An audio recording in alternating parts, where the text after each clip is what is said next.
Thank you, Chair.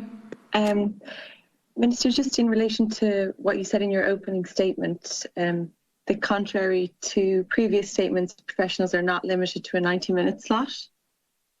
On page 78 of the Assessment of Needs Standing Operating Procedures, it says an assessment may take up to 1 or 1.5 hours. So is that procedure incorrect, or will it be amended, or are people operating off that?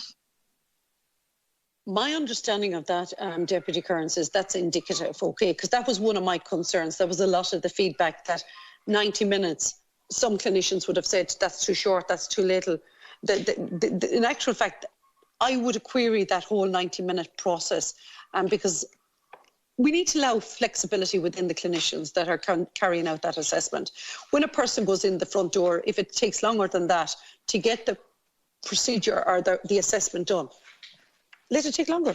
But yes, I hear what you're saying. If that is something I'm in discussions with the HSE, that it's not less 90 minutes or less. If it goes on for 2 hours or if it goes on for 3 hours to get it completed.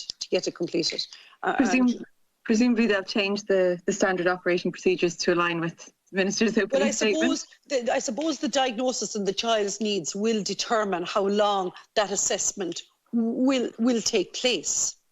But surely they'll change the standing operating procedures to allow for what you're saying there. Or will they? I'm just getting advice here. What I'm led to believe is it is built in. But I can get you further clarification on that, Deputy Kearns, no problem whatsoever. Or I will provide it into the committee what built in means. Does that make sense?